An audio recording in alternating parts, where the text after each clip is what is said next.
and brought back to his little house.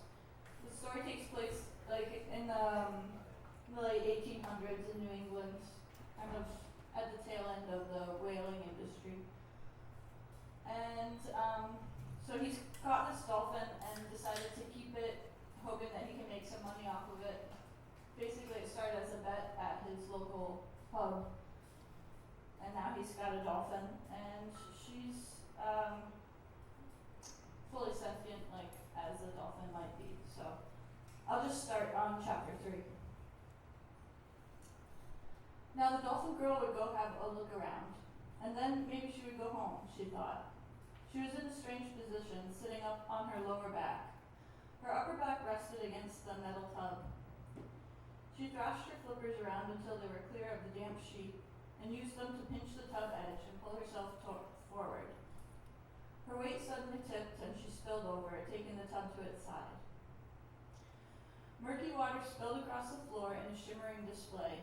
The dolphin girl was spellbound by an atmosphere of mostly air. It felt thin and jagged on her lungs. On this side, water was an object. She followed the spreading edge of the tub water with her little black eyes until they met with the shiny bait bucket behind the door. The sheet was draped over her dorsal fin like a veil, and she was on her belly now. She lifted her body up and forward on her flippers. In this way, she flopped herself forward and moved across the tiny room. She snouted over the bait bucket, which added to the slime that coated the floor. These fish were rancid, but the dolphin girl enjoyed them in a way. Their flesh was soft, and they had some extra flavor different from anything she had eaten in the sea. She ate a lot of them, and then she had a funny idea.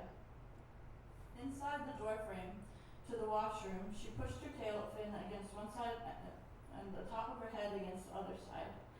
She used one fin to start herself shimmying up the doorframe until she was standing up with her tail under her. The blue dolphin girl squealed with pleasure. This was very funny now. She was up like the man and saw his little home. All of it was dingy and dark, unfamiliar and simple. Nothing really caught her eye until she saw the sink with its many dirty dishes. A strange smell came from there, both murky and sour.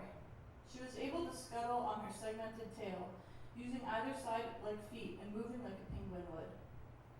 She was new to walking and very unsteady, but she made it over to the sink. As she slumped against the edge of the basin, she let out a huff of self-satisfaction. Now, looking down at the dirty dishes, she could touch them with her flipper, and she realized they were separate pieces, like shells. She could see they had rotting food stuck to their hard surfaces, and she noticed the faucet and 2 knobs at the back of the sink. The dolphin girl stretched her front fins to the shiny sink knobs and rubbed them. One of the knobs turned and cold water sprayed out of the faucet. The girl's snout tilted up sharply, and she clicked and chirped again and again, so happy to see the clean, clear water. The dolphin girl became absorbed in a new game, scraping away the old food to reveal the shiny shell of a dish. She would splash the plates with water and fill the cups to the brim, squeaking and biting the water with her beak, letting it flow over her brow. She was having so much fun. She was making a special pile of shiny, clean shells as she went.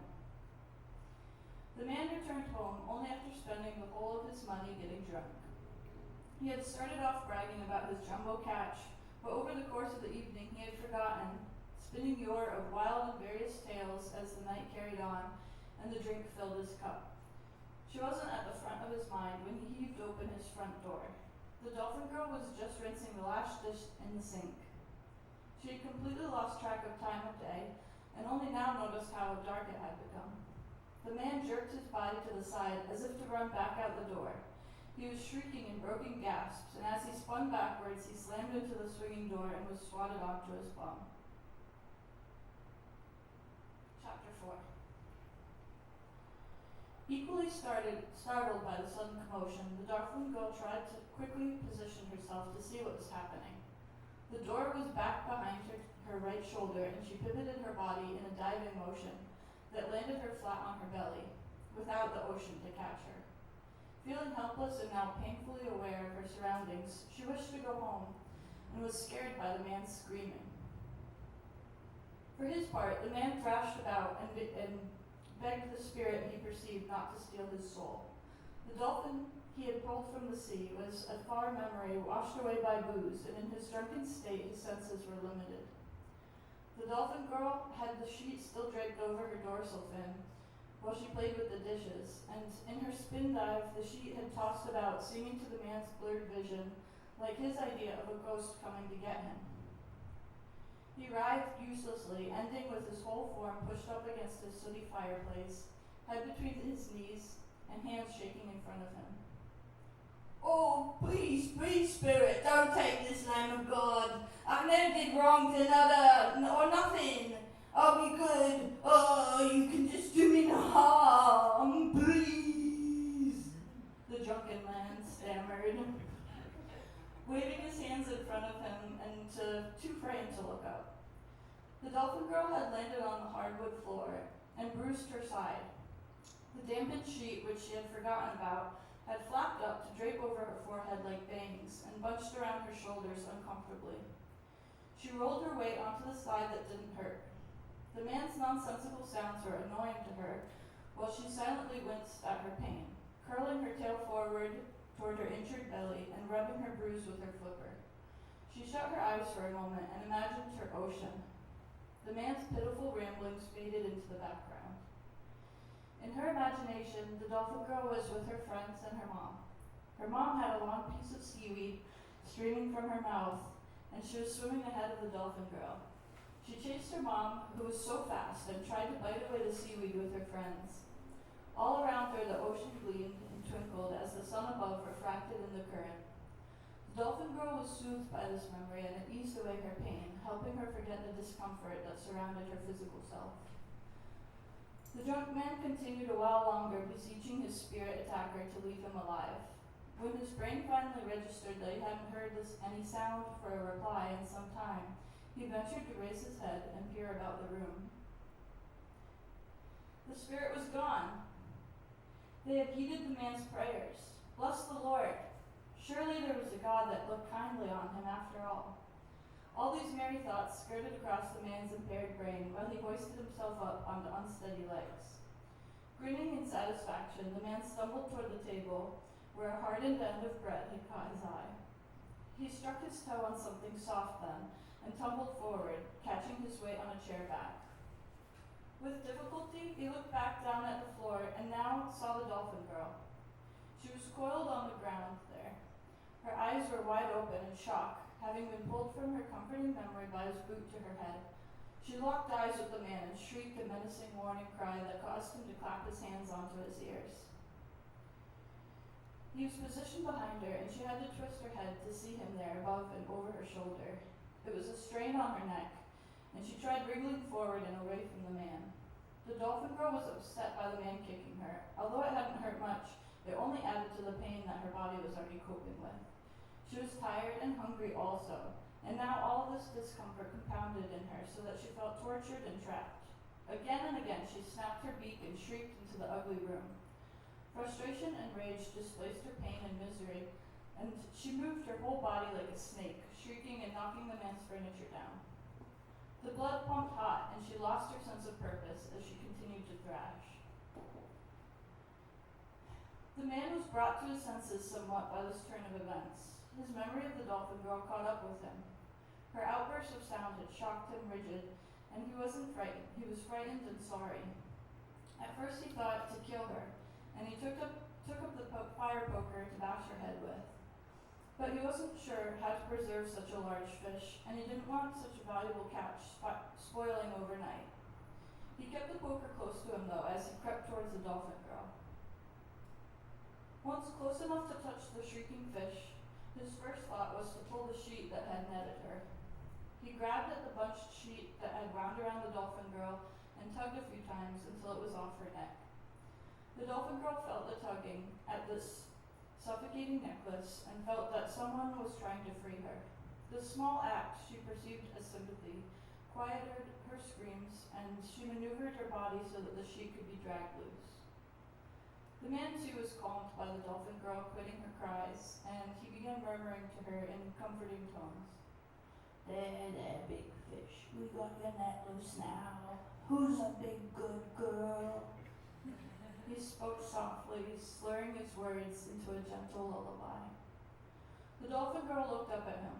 She had been turned by the unraveling of the sheet so that she now faced him and lay on the side that didn't hurt her. The man was crouching in front of her. He clutched the sheet, having laid the fire poker down.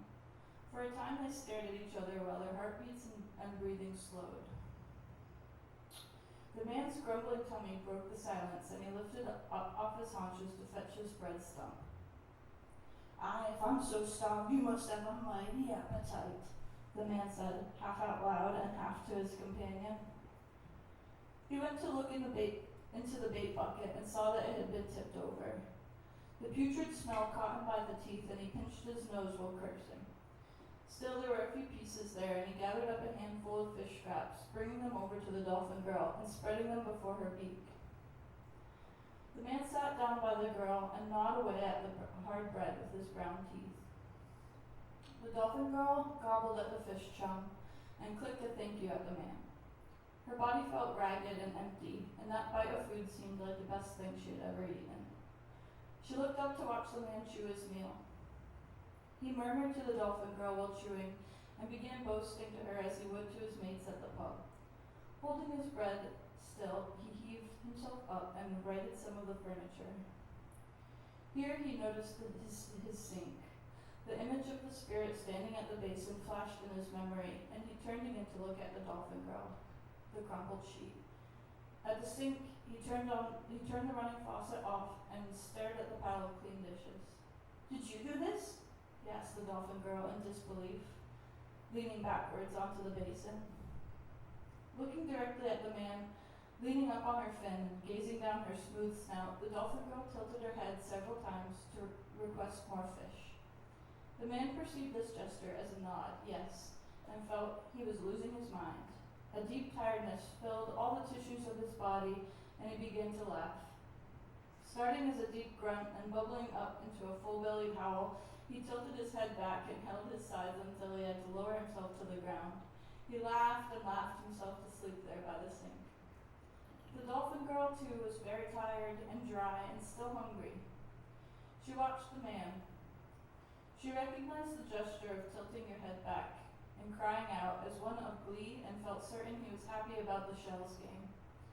She was grateful to the man for the fish and for freeing her from the sheet. She also felt a great deal of uncertainty. She no longer knew where the hole to outside was, now that the door was closed and the house was dark. She decided she would search more for fish from the bucket in the washroom. It was difficult to get across the room, but she made it there, flopping on her good side and pushing off things with her tail. She scooted right by the sleeping man, who was snoring now and sometimes laughing in his sleep. In the washroom, on the floor was still slick with chum and water, and it soothed her dry skin. She rolled back and forth while nibbling fish parts off the floor. Her pain was minor, and with the moisture on her skin, her body began to relax. Her happy memory of the ocean came back as she began to drift off to sleep. Her memory blended into dream, and the man was there tilting his head back, with his mouth wide open and trying to catch the seaweed that trailed from her mother's beak. Thank you so much.